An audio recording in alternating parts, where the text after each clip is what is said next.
Job chapter 34. Elihu accused Job of arrogance. Then Elihu said, "Listen to me, you wise man, pay attention, you who have knowledge." Job said, "The year tests the world is here just as the months distinguish between food.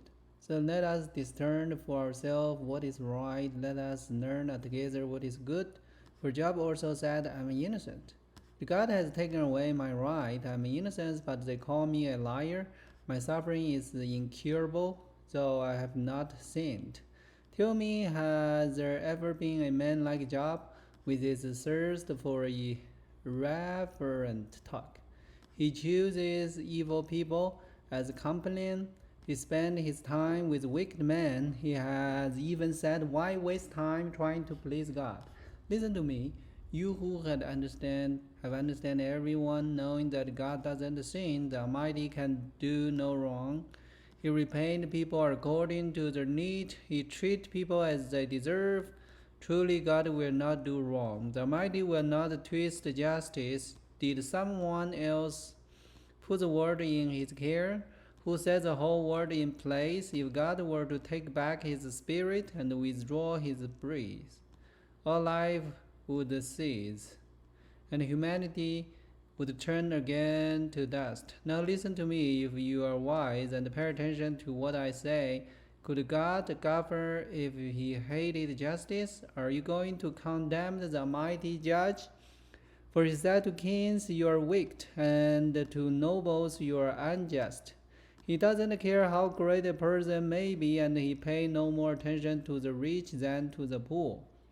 He made them all. In a moment they die. In the middle of the night they pass away. The mighty are removed without human hand. For God watches how people live. He sees everything they do. No darkness is thick enough to hide the wicked from his eyes. We don't set the time when we will come before God in judgment. He brings the mighty to ruin without asking anyone. He set up others in their place. He knows what they do, and in the night he overturns and destroys them. He strikes them down because they are wicked, doing it openly for all to see, for they turn away from following him. They have no respect for any of his ways. They cause the poor to cry out, catching God's attention. He hears the cry of the needy, but if he chooses to remain quiet, who can criticize him? When he hides his face, no one can find him. Whether an individual or a nation, he prevents the godless from ruling so they cannot be a snare to the people. Why don't people say to God, 'I have sinned, but I will sin no more'? Or, 'I don't know what evil I have done. Tell me, if I have done wrong, I will stop at once.' Must God tailor his justice to your demands? But you have rejected him. The choice is yours, not mine. Go ahead, share your wisdom with us. After all, bright people will tell me, and wise people will hear me say." Job speaks out of ignorance. His word lacked insight. "Job, you deserve the maximum penalty for the wicked way you have talked, for you have added rebellion to your sin. You show no respect, and you speak many angry words against God." Elihu reminded Job of God's justice. Then Elihu said, "Do you think it is right for you to claim I am righteous before God? For you also ask, 'What's in it for me? What is the using of living a righteous life?' I will answer you and all your friends too. Look up into the sky and see the cloud high above you. If you sin, how does that affect God, even if you sin again and again? What effect will it have on him? If you are good, is this some great gift to him? What could you possibly give to him? No, your sin affects only people like yourself, and your good deeds also affect only human. People cry out when they are oppressed. They groan beneath the power of the mighty, yet they don't ask, 'Where is God, my creator, the one who gives suns in the night? Where is the one who makes us smarter than the animal, and wiser than the bird of the sky?' And when they cry out, God does not answer because of the pride, but it is wrong to say God doesn't listen, to say the mighty isn't concerned. You say you can't see him, but he will bring justice if you will only wait. You say he does not respond to sinner with anger and is not greatly concerned about wickedness, but you are talking nonsense, Job. You have spoken like a fool. Chapter 36. Elihu continues speaking. Let me go on and I will show you the truth, for I have not finished defending God. I will present profound arguments for the righteousness of my Creator. I am telling you nothing but the truth, for I am a man of great knowledge.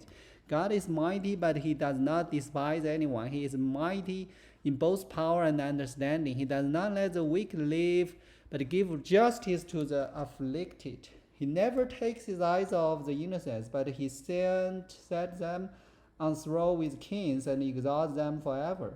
If they're bound in chains and caught up in a web of trouble, he shows them the reason. He shows them their sins of pride. He gets their attention and commands that they turn from evil. If they listen and obey God, they will be blessed with prosperity. Throughout their lives, all their years will be pleasant. But if they refuse to listen to him, they will cross over the river of death, dying from lack of understanding, for the godless are full of resentment. Even when he punishes them, they refuse to cry out to him for help. They die when they are young, after washing their lives in immortal living. But by means of their suffering, he rescued those who suffered, for he gets their attention through adversity.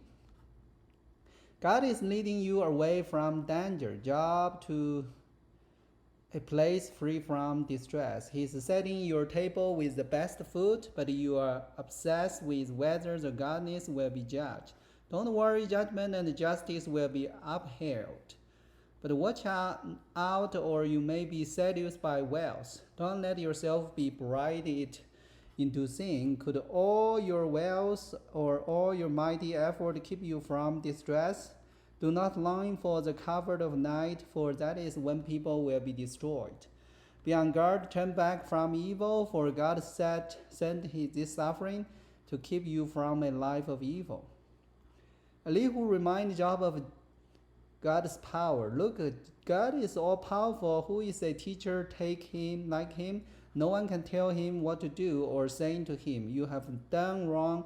Instead, glorified his mighty works, singing song of praise. Everyone has seen these sins, though known from the distance. Look, God is greater than we can understand. His year cannot be counted. He drew up the water vapor and then distilled it into the rain. The rain poured down from the cloud, and everyone believed it. Who can understand the spreading of the cloud and the sun that rain falls from heaven? See how he spread the lighting around him, and how he light up the depths of the sea. By this mighty act he nourished the people, giving them full food in abundance. He filled his hand with lightning bolt and hurled each at his target. The thunder announced his presence, and the storm announced his indignant anger. Chapter 37. My heart pounds as I think of this. It trembled within me. Listen carefully to the thunder of God's voice as it rolled from his mouth. It rolled across heaven, and his light flashed in every direction. Then comes the roaring of the thunder, the tremendous voice of his majesty. He does not restrain it when he speaks. God's voice is glorious in the thunder. We can't even imagine the greatness of his power. He directed the snow to fall on the earth and tells the rain to pour down. Then everyone stops working so they can watch his power. The wild animals take cover and stay inside their tents. The stormy wind comes from its chamber, and the driving wind brings the cold. God's breeze sends the ice freezing wild expanses of water. He knows the cloud with moisture, and they flash with his lightning. The cloud churn about at his direction. They do whatever he commands throughout the earth. He makes these things happen either to punish people or to show his unfailing love. Pay attention to this job. Stop and consider the wonderful miracle of God. Do you know how God controlled the storm and caused the lightning to flash from his cloud? Do you understand how he moved the cloud with wonderful perfection and skill? When you are sweltering in your clothes and the south wind died down and everything is still, he makes the skies reflect the heat like a bronze mirror. Can you do that? So teach the rest of us what to say to God. We are too ignorant to make our own arguments. Should God be notified that I want to speak? Can people even speak when they are confused? We cannot look at the sun, for it shining brightly in the sky. When the wind clear away the cloud, so also golden splendor come from the mountain of God. His clouds in dazzling splendor. We cannot imagine the power of the mighty, but even though he is just and righteous, he does not destroy us. No wonder people everywhere feared him. All who are wise show him reverence. Chapter 38. The Lord challenged Job. Then the Lord answered Job from the wild wind. Who is this that questions my wisdom with such ignorance? Word, brace yourself like a man, because I have some question for you, and you must answer them. Where were you when I laid the foundation of the earth? Tell me if you know so much. Who determined its dimension and stretched out the serving line? What suppose is foundation? Support its foundation, and who laid its cornerstone? As the morning stars sang together and all the angels shouted for joy, who keeps the sea inside its boundary as it burst from the womb? And as I close it with cloud and wrapped it in thick darkness, for I locked it behind, burned the gate, limited its thorn, I said, this far and no farther will you come. Here your proud wave must stop. Have you ever commanded the morning to appear and caused the dawn to rise in the east? Have you made daylight spread to the end of the earth and bring an end to the light's wickedness? As the night approaches, the earth takes the shape like clay pressed beneath a seal. It is robed in brilliant colors. The light disturbs the wicked and stops the arm that is raised its violence. Have you explored the spring from which the sea comes? Have you explored the depths? Do you know where the gate of the death are located? Have you seen the gate of the utter gloom? Do you realize the extent of the earth? Tell me about it if you know. Where does the light come from? And where does darkness go? Can you take each to its home? Do you know how to get there? But of course you know all this, for you were born before it was all created, and you are so very experienced. Have you visited the storehouse of the snow, or you see the storehouse of hell? I have reversed them as weapons for the time of trouble, for the day of the battle and the war. Where is the path to the source of light? Where is the home of the east wind? Who created the channel for the torrent of rain? Who laid out the path for the nightling? Who makes the rain fall on barren land in a desert where no one lives? Who sent the rain to satisfy the parched ground and make the tender grass sprouting up? Does the rain have a father? Who gave birth to the dew? Who is the mother of the ice? Who gave birth to the frost from heaven? For the water turned to ice as hard as rock, and the surface of the water freeze. Can you direct the movement of the star, binding the cluster of the Pleiades, or loosing the cord of Orion? Can you direct the constellations through the season, or guide the bear with her curves across heaven? Do you know the law of the universe? Can you use them to regulate the earth? Can you shout the cloud and make it rain? Can you make lightning appear and cause it to strike as you direct? Who gives intuition to the heart and the insight to the mind? Who is wise enough to count all the clouds? Who can tell the water jar of heaven when the parched ground is dry and the soil has hardened into cloud? Can you stalk prey for the lioness and satisfy the young lion appetite? As the lion in the tent, or crouch in the thicket? who provided food for the raven when the young cried out to God and wander about in hunger. Chapter 19. The Lord challenge continued. Do you know when the wild goat give birth? Have you watched as deer are born in the wild? Do you know how many months they carry their young? Are you aware of the time of the delivery? They crouch down to give birth to their young and deliver their offspring. Their young grow up in the open field, then leave the home and never return. Who gave the wild donkey its freedom? Who you untied its rope? I placed it in the wilderness. Its home is the wasteland. It hates the noise of the city and has no driver to shout at it. The mountain is pasture land where it is searched for every blade of grass. Where the wild ox consent to be tamed, where it spent the night in your stall? Can you hitch a wild ox to a plow, where it plow a field for you? Give it strength. Can you trust it? Can you live and trust the ox to do your work? Can you rely on it to bring home your grain and deliver it to your threshing floor? The ostrich flagged its wing grandly, but they are no match for the feather of the stork. She laid her egg on the top of the earth, let them be warmed in the dust, so she doesn't worry that a foot might crush them or a wild animal might destroy them. She is harsh toward her young as if they were not her own. She does not care if they died, for God has deprived her of wisdom. He has given her no understanding, but whenever she jumps up to run, she passes the swift horse with his rider. Have you given the horse its strength or clothed its neck with a flowing mane?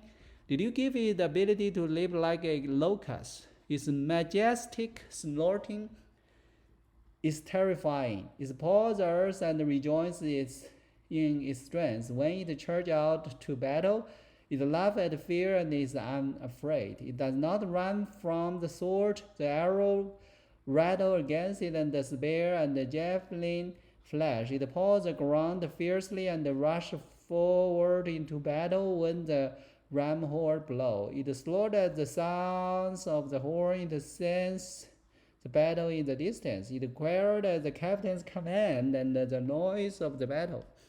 It is your wisdom that makes the hawk soar and spread its wing towards the south. It is at your command that the eagle rises to the highest to make its nest. It lives on the cliff, make it home on a distant rocky crag. From there it hunts its prey, keeping watching with piercing eyes. Its young gulped down blood where that there is a carcass there you will find it. Chapter 40. Then the Lord said to Job, do you still want to argue with the Almighty? You are God's critic, but do you have the answer? Job replied to the Lord. Then Job replied, the Lord, I'm nothing. How could I ever find the answer? I will cover my mouth with my hand. I have said too much already. I have nothing more to say. The Lord challenged Job again. Then the Lord answered Job from the word with. Brace yourself like a man, because I have some question for you, and you must answer them. Will you discredit my justice and condemn me just to prove you are right? Are you as strong as God? Can you thunder with a voice like his? All right, put on your glory and splendor, your honor and majesty. Give vent to your anger, let it overflow against the proud. Humiliate the proud with a glance, walk on the wicked where they stand, bury them in the dust, imprison them in the world of the dead. Then even I would praise you, for your own strength would save you. Take a look at the behemoth which I made, just as I made you. Eat grass like an ox, see its powers lying and the muscles of its belly.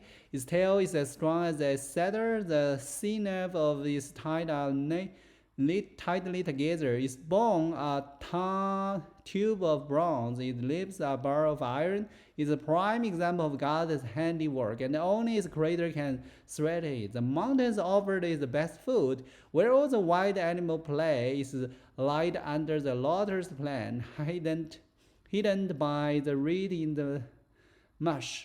The Lord's plant gives shade among the willow beside the stream. It is not disturbed by the raging river, no concern when the swelling Jordan rushed around. No one can catch it off guard or put a ring in its nose and lead it away.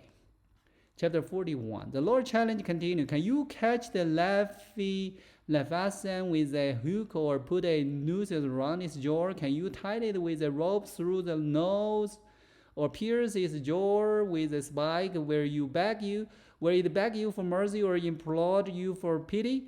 Where it to agree to work for you to be your slave for life? Can you make it a pet like a bird or give it to your little girl to play with? With a merchant try to buy it to sell it in the shops where it either be hurt by spear or is hit by harpoon. If you lay a hand on it, you will certainly remember the battle that followed. You won't try that again. No, it's useless to try to capture it.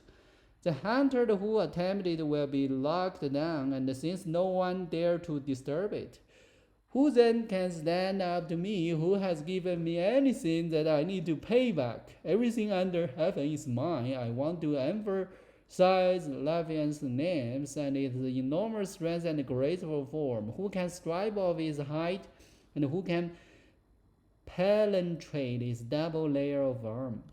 Who could pry open its jaw, for its teeth are terrible. The scales on his back are like a row of shield, tightly sealed together. They are so close together and no air can get between them. Each scale stick tied to the next. They interlocked and cannot be penetrated. When it sneezes its flashlight, its eyes are like the red of dawn. Lightning leap from its mouth. Flame of fire flash out. Smoking stream from its nostril, like stream from the pot heated over burning rush. It breathed wood. Kindly called for flame shoot from its mouth. The tremendous rain in the Leviathan's legs strike terror whether it go. Its flesh is hard and firm and cannot be penetrated. Its heart is hard as rock, hard as a milestone. When it rises, mighty are afraid. Gripped by terror, no sword can stop it, no spear, dart, or javelin. Iron is nothing but a sword to the creature, and bronze is like rotten wood. Iron cannot make it flee. Stone shot from a sling are like a bit of grass. Club are like a blade of grass, and is loved at the swish of javelin. The belly is covered by scale as sharp as glass. It plod up the ground as it is dragged through the mud. Leviathan makes the water boil with its commercial. It stirs the depths like a plot of omelet. The water glisten in his wake, makes the sea look white. Nothing on earth is equal. No other creature so fearless. Of all the creatures, it is the proudest. It is the king of best. Chapter 42.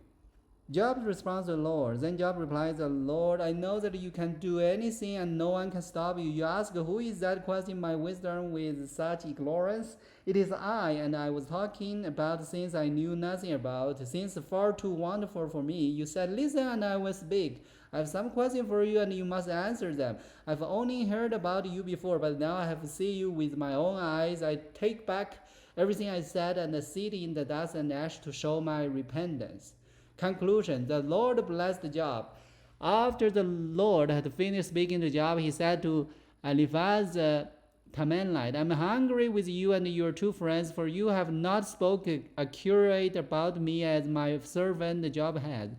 So take 7 bulls and 7 rams and go to my servant Job and offer a burnt offering for yourself. My servant Job will pray for you, and I will accept his prayer on your behalf. I will not treat you as you deserve, for you have not spoken accurately about me as my servant Job has. So Eliphaz the Temanite, Bildad and Shatan and Zebulun did as the Lord commanded them. The Lord accepted Job's prayer. When Job prayed for his friends, the Lord restored his fortune. In fact, the Lord gave him twice as much as before. Then all his brothers, sisters, and former friends came and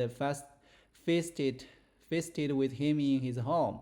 And they consoled him and comforted him because all the trial of the Lord had brought against him, and each of them brought him a gift of money and a gold ring. So the Lord blessed Job in the second half of his life even more than in the beginning, for now he had a 14,000 sheep, 6,000 camel, and 1,000 team of oxen, and 1,000 female donkey.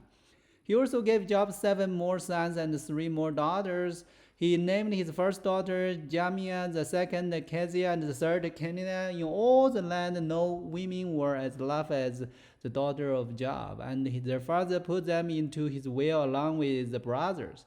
Job lived 140 years after that, living to see 4 generations of his children and grandchildren. Then he died, an old man who had lived a long, full life. All right, so that is all the chapter about Job, and that is the end of Job's. Job said, repent then and take back what I'm talking, what I'm thinking, and follow God's will. Now the God will manifest.